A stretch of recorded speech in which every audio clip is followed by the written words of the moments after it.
আসসালামু আলাইকুম। আমন্ত্রণ জানাচ্ছি Bangla one TV prime time নিউজে। সাথে আছি আমি মোহাম্মদ সোহাগ শিকদার।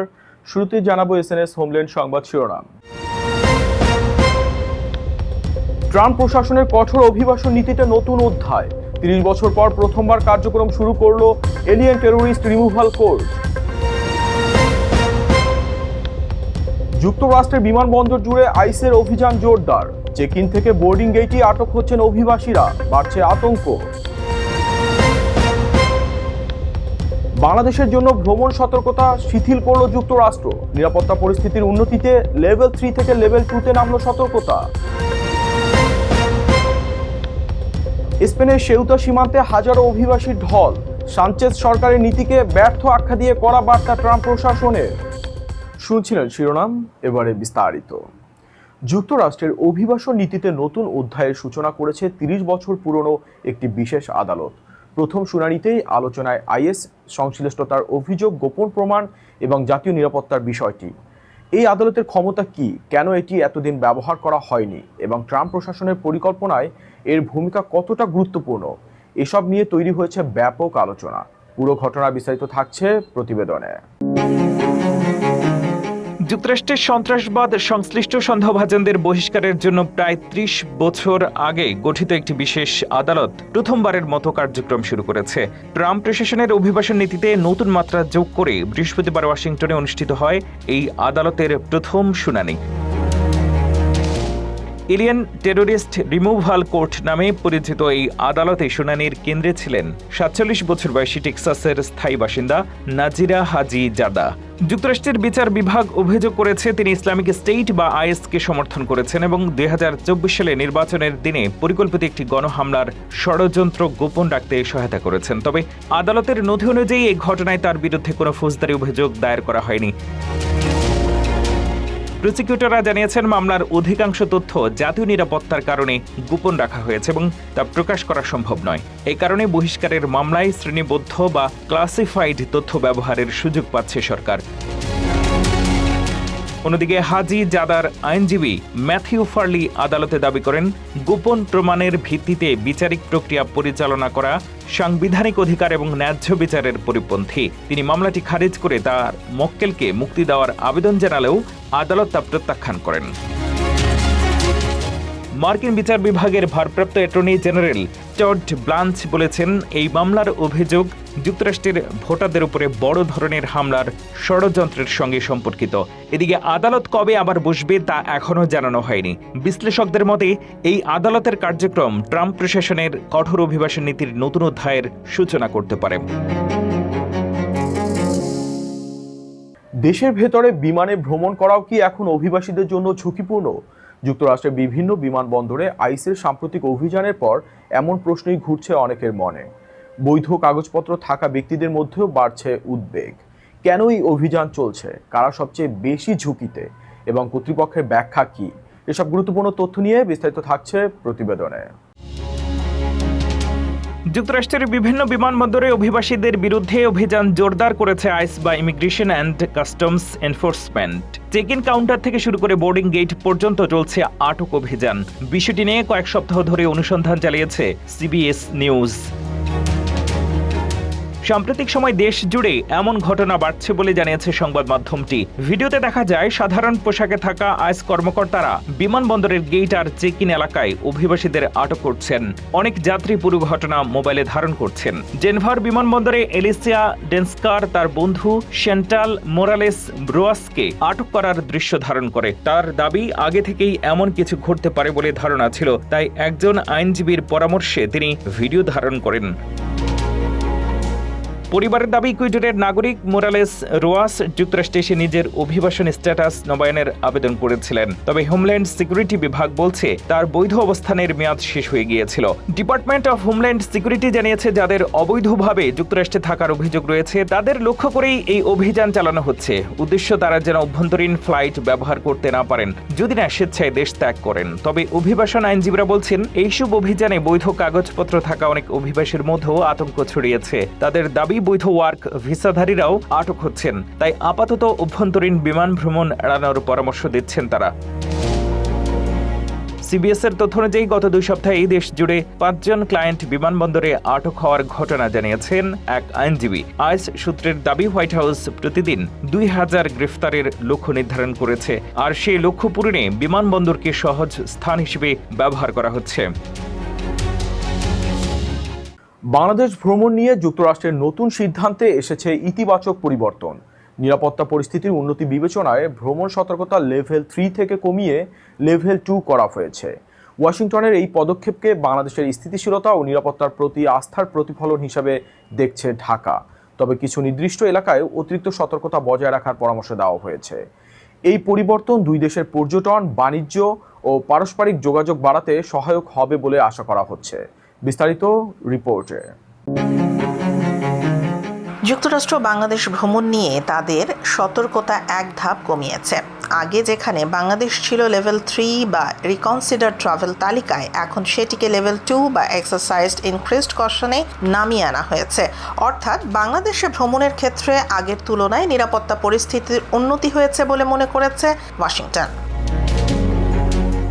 বৃহস্পতিবার রাতে এক বিবৃতিতে তথ্য জানিয়েছে বাংলাদেশের পররাষ্ট্র মন্ত্রণালয়। মন্ত্রণালয় বলছে, এই সিদ্ধান্ত বাংলাদেশের সামগ্রিক নিরাপত্তা ও স্থিতিশীলতার প্রতি যুক্তরাষ্ট্রের আস্থা বৃদ্ধিরই প্রতিফলন। পররাষ্ট্র মন্ত্রণালয়ের তথ্য অনুযায়ী ঢাকায় পররাষ্ট্রমন্ত্রী ডক্টর খলিলুর রহমানের সঙ্গে যুক্তরাষ্ট্রের দক্ষিণ ও মধ্য এশিয়া বিষয়ক বিশেষ দূত সার্জিও গোরের বৈঠকের পরই এই সিদ্ধান্তের বিষয়টি জানানো হয়। বৈঠকে প্রধান উপদেষ্টার পররাষ্ট্র বিষয়ক বিশেষ সহকারী হুমায়ুন কবিরও উপস্থিত ছিলেন। সার্জিও গোর এক বার্তায় জানান, মাঠ পর্যায়ের পরিস্থিতি পর্যালোচনা করে মার্কিন পররাষ্ট্র দপ্তর মনে করেছে বাংলাদেশ এখন আগের তুলনায় ভ্রমণের জন্য নিরাপদ। তবে কয়েকটি নির্দিষ্ট এলাকায় অতিরিক্ত সতর্কতা বজায় থাকবে এবং সেসব এলাকা এড়িয়ে চলার পরামর্শ বহাল রয়েছে। পররাষ্ট্র মন্ত্রণালয় আরও জানিয়েছে, গত কয়েক মাসে দেশের আইনশৃঙ্খলা পরিস্থিতির উন্নতি এবং নিরাপত্তা জোরদারের উদ্যোগের স্বীকৃতি হিসেবেই এই সিদ্ধান্ত এসেছে। সরকারের মতে এই পরিবর্তন বাংলাদেশ ও যুক্তরাষ্ট্রের দীর্ঘদিনের অংশীদারিত্বকে আরও শক্তিশালী করবে এবং আন্তর্জাতিক ভ্রমণ, বাণিজ্য, বিনিয়োগ ও জনগণের পারস্পরিক যোগাযোগ বৃদ্ধিতে ইতিবাচক ভূমিকা রাখবে। অভিবাসীদের নতুন ঢলে আবারও কঠিন পরীক্ষার মুখে স্পেন। উত্তর আফ্রিকার ছিটমহল সেউতায় কয়েক হাজার মানুষের প্রবেশে সীমান্ত পরিস্থিতি হয়ে উঠেছে অস্থির। এই ঘটনাকে কেন্দ্র করে অভিবাসন নীতি নিয়ে শুরু হয়েছে রাজনৈতিক বিতর্ক, পাশাপাশি জোরদার হয়েছে কূটনৈতিক যোগাযোগ। পুরো ঘটনা বিস্তারিত থাকছে প্রতিবেদনে। স্পেনের উত্তর আফ্রিকান ছিটমহল সেউতা সীমান্তে হঠাৎ করে হাজারো অভিবাসীর প্রবেশকে কেন্দ্র করে নতুন করে রাজনৈতিক উত্তেজনা তৈরি হয়েছে। গত 10 দিনে মরক্কো থেকে 2000-এরও বেশি অভিবাসী সেউতায় প্রবেশ করেছেন। অনেকে সাঁতরে বা সমুদ্রপথে সীমান্ত অতিক্রম করেন। সামাজিক মাধ্যমে ছড়িয়ে পড়া ভিডিওতে দেখা যায় শত শত মানুষ সীমান্ত পেরিয়ে দৌড়ে শহরের দিকে ছুটছেন, আর আইনশৃঙ্খলা বাহিনী পরিস্থিতি নিয়ন্ত্রণে হিমশিম খাচ্ছে। এই পরিস্থিতির পর স্পেনের প্রধানমন্ত্রী পেদ্রো সানচেজের অভিবাসন নীতির তীব্র সমালোচনা করেছে যুক্তরাষ্ট্রের হোয়াইট হাউস। প্রেসিডেন্ট ডোনাল্ড ট্রাম্পের প্রশাসনের প্রিন্সিপাল ডেপুটি প্রেস সেক্রেটারি আনা কেলি বলেন, প্রেসিডেন্ট ট্রাম্প দীর্ঘদিন ধরেই ইউরোপকে সতর্ক করে আসছেন যে অতি বামপন্থী আর বৈশ্বিক অভিবাসন সমর্থক নীতির পরিণতি এমনই হবে। তার দাবি, স্পেন সহ যেসব দেশ এই নীতি অনুসরণ করছে তাদের দ্রুত অবস্থান পরিবর্তন করা উচিত, নইলে আরো বড় সংকটের মুখে পড়তে হবে। এদিকে সেউতার প্রেসিডেন্ট হুয়ান জেসুস ভিভাস পরিস্থিতি সামাল দিতে জাতীয় জরুরি অবস্থা ঘোষণার অনুরোধ জানালেও স্পেনের স্বরাষ্ট্র মন্ত্রণালয় তা নাকচ করে দিয়েছে। সরকারের ব্যাখ্যা, অভিবাসনের চাপ বর্তমান আইন অনুযায়ী জাতীয় জরুরি অবস্থা ঘোষণার আওতায় পড়ে না। অন্যদিকে প্রধানমন্ত্রী পেদ্রো সানচেজ বলেছেন, পরিস্থিতি মোকাবেলায় প্রয়োজনীয় সব ধরনের ব্যবস্থা নেওয়া হচ্ছে এবং মরক্কো ও আন্তর্জাতিক অংশীদারদের সঙ্গে সমন্বয় করে সীমান্তে স্বাভাবিক অবস্থা ফিরিয়ে আনার চেষ্টা চলছে।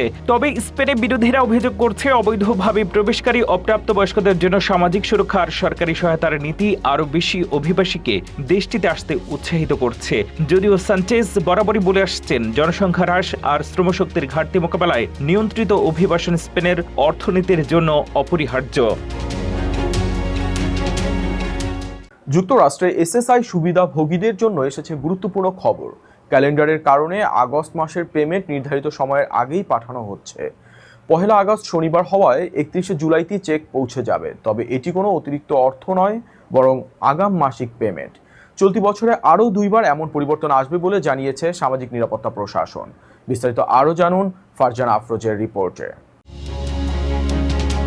বাংলাদেশি ও অন্যান্য অভিবাসী সহ যুক্তরাষ্ট্রের সাপ্লিমেন্টাল সিকিউরিটি ইনকাম এসএসআই সুবিধাভোগীদের জন্য গুরুত্বপূর্ণ খবর। আগস্ট মাসের এসএসআই ভাতা নির্ধারিত সময়ের একদিন আগেই পাঠানো শুরু করেছে সোশ্যাল সিকিউরিটি অ্যাডমিনিস্ট্রেশন। সাধারণ নিয়ম অনুযায়ী প্রতি মাসের 1 তারিখে এসএসআই এর অর্থ প্রদান করা হয়, কিন্তু এবার 1 আগস্ট শনিবার হওয়ায় সপ্তাহান্তে পেমেন্ট না দেওয়ার নীতি অনুসরণ করে শুক্রবার 31 জুলাই থেকে অর্থ পাঠানো হচ্ছে। ফলে যাদের সরাসরি ব্যাংক অ্যাকাউন্টে অর্থ জমা হয় তারা আজই টাকা পেতে পারেন। ডাকযোগে চেক গ্রহণকারীরাও নির্ধারিত সময় অনুযায়ী চেক পাবেন। তবে একটি বিষয় পরিষ্কার করেছে এসএসআই, এই আগাম অর্থ কোনো বোনাস, অতিরিক্ত ভাতা বা নতুন সহায়তা নয়। এটি কেবল আগস্ট মাসের নিয়মিত এসএসআই পেমেন্ট, যা ক্যালেন্ডারের কারণে একদিন আগে বিতরণ করা হচ্ছে। চলতি বছর আরও 2বার একই ধরনের আগাম পেমেন্ট হবে। 1 নভেম্বর রবিবার হওয়ায় নভেম্বরের ভাতা দেয়া হবে 30 অক্টোবর। আবার 1 জানুয়ারি 2027 সরকারি ছুটি থাকায় জানুয়ারির এসএসআই ভাতা পাঠানো হবে 31 ডিসেম্বর 2026। ফলে ডিসেম্বর মাসে অনেক সুবিধাভোগী 2টি এসএসআই পেমেন্ট দেখতে পাবেন। এসএসআই কর্মসূচির আওতায় সীমিত আয় ও সম্পদ থাকা 65 বছর বা তার বেশি বয়সী ব্যক্তি, দৃষ্টি প্রতিবন্ধী এবং প্রতিবন্ধী ব্যক্তিরা মাসিক আর্থিক সহায়তা পান। অন্যদিকে অবসর ভাতা বা সোশ্যাল সিকিউরিটি সুবিধাভোগীদের পেমেন্টের সময়সূচিতে কোনো পরিবর্তন নেই। তাদের অর্থ আগের মতোই জন্ম তারিখ অনুযায়ী মাসের নির্ধারিত বুধবারগুলোতে প্রদান করা হবে। বিমানে জানালা না থাকলে কেমন হবে আপনার ভ্রমণ? এমনই এক অভিনব নকশার যাত্রীবাহী বিমান আনছে মার্কিন স্টার্টআপ জেট জিরো।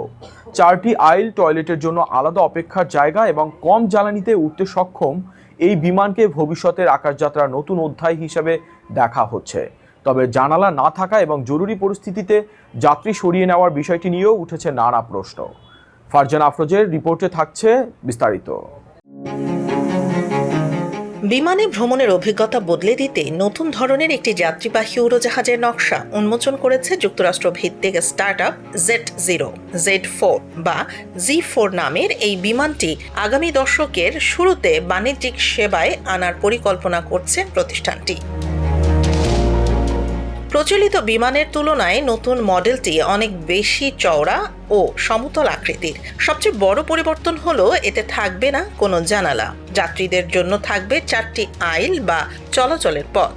ফলে বিমানের ভেতরে চলাফেরা হবে আরও সহজ। এছাড়া টয়লেট ব্যবহারের জন্য লাইনে দাঁড়ানো যাত্রীদের আলাদা অপেক্ষার জায়গা রাখা হয়েছে, যাতে অন্য যাত্রীদের চলাচলে বিঘ্ন না ঘটে। জেট জিরোর দাবি, 250 আসনের এই বিমানটি বর্তমানের অনেক যাত্রীবাহী বিমানের তুলনায় বেশি জ্বালানি সাশ্রয়ী হবে। উন্নত বায়ুগতির নকশার কারণে পরিচালন ব্যয় কমবে, যা ভবিষ্যতে বিমান ভাড়া কমাতে সহায়ক হতে পারে। প্রতিটি যাত্রীর জন্য থাকবে আলাদা ওভারহেড লাগেজ রাখার ব্যবস্থা এবং পৃথক আসনের নকশা। সম্প্রতি প্রথম কারখানা নির্মাণের জন্য সর্বোচ্চ $3 বিলিয়ন ঋণ সহায়তার প্রাথমিক অনুমোদন পেয়েছে প্রতিষ্ঠানটি। ইতোমধ্যে ডেল্টা এয়ারলাইন্স, ইউনাইটেড এবং আলাস্কা এয়ারলাইন্স সহ প্রায় 20টি বিমান সংস্থার সমর্থনও পেয়েছে জেট জিরো। তবে নতুন এই নকশা নিয়ে কিছু উদ্বেগও রয়েছে। বিশেষজ্ঞদের আশঙ্কা, বিমানের ডানার কাছাকাছি বসা যাত্রীরা বাঁক নেয়ার সময়ে বেশি Z4 অনুভব করতে পারেন। এছাড়া 4 আইলের নতুন বিন্যাসে জরুরি পরিস্থিতিতে যাত্রীদের দ্রুত সরিয়ে নেওয়া কতটা কার্যকর হবে তা নিয়েও প্রশ্ন উঠেছে। সবকিছু পরিকল্পনা অনুযায়ী এগোলে 2027 সালে পূর্ণাঙ্গ প্রোটোটাইপের পরীক্ষামূলক উড্ডয়ন হবে। আর বাণিজ্যিকভাবে এই নতুন প্রজন্মের বিমান আকাশে দেখা যেতে পারে 2030-এর দশকের শুরুতেই। মোবাইল হাতে গাড়ি চালানো ঠেকাতে নিউ জার্সির পুলিশ নিয়েছে একেবারেই ভিন্ন কৌশল। গাছের ছদ্মবেশে রাস্তার পাশে দাঁড়িয়ে চালকদের নজরদারি করেন এক কর্মকর্তা। মাত্র 6 ঘন্টার অভিযানে ধরা পড়েছেন ৭৪ জন চালক। কিভাবে পরিচালিত হলো এই ব্যতিক্রমী অভিযান এবং কি বলছে পুলিশ, বিস্তারিত জানুন প্রতিবেদনে। সড়কে মোবাইল ফোন ব্যবহার করে গাড়ি চালানো ঠেকাতে অভিনব কৌশল নিয়েছে যুক্তরাষ্ট্রের নিউ জার্সি অঙ্গরাজ্যের একটি পুলিশ বিভাগ। গাছের ছদ্মবেশ ধারণ করে বিশেষ অভিযানে নেমে মাত্র 6 ঘন্টায় ৭৪ জন বিক্ষিপ্ত চালকের বিরুদ্ধে ব্যবস্থা নিয়েছে পুলিশ। বুধবার মিডলসেক্স কাউন্টির ডানেলেন শহরে এই অভিযান পরিচালনা করে ডানেলেন পুলিশ বিভাগ। সামাজিক যোগাযোগ মাধ্যমে প্রকাশিত ছবিতে দেখা যায় এক পুলিশ কর্মকর্তা গাছের মতো দেখতে বিশেষ পোশাক পরে রাস্তার পাশে দাঁড়িয়ে বাইনোকুলার দিয়ে চালকদের গতিবিধি পর্যবেক্ষণ করছেন। পুলিশ জানিয়েছে নিউ জার্সির হ্যান্ডহেল্ড মোবাইল ফোন ব্যবহার নিষিদ্ধ আইনের বাস্তবায়ন এবং সড়ক নিরাপত্তা নিশ্চিত করতেই এই বিশেষ অভিযান চালানো হয়।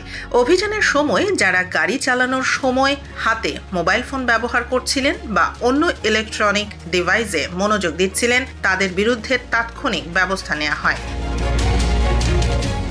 মাত্র 6 ঘন্টার এই অভিযানে ৭৪টি ট্রাফিক টিকিট ইস্যু করা হয়েছে। নিউ জার্সির আইন অনুযায়ী প্রথমবার এই ধরনের অপরাধে ধরা পড়লে $200 থেকে $400 পর্যন্ত জরিমানা হতে পারে। অভিযান শেষে পুলিশ সামাজিক যোগাযোগ মাধ্যমে এক বার্তায় বলেছে, একটি মেসেজে বা নোটিফিকেশন অপেক্ষা করতে পারে, কিন্তু আপনার চোখ থাকা উচিত রাস্তার দিকে, মোবাইলের পর্দায় নয়। পুলিশের এই ব্যতিক্রমী অভিযান ইতোমধ্যেই সামাজিক যোগাযোগ মাধ্যমে ব্যাপক আলোচনার জন্ম দিয়েছে। অনেকেই সড়ক দুর্ঘটনা কমাতে এমন সৃজনশীল উদ্যোগের প্রশংসা করছেন।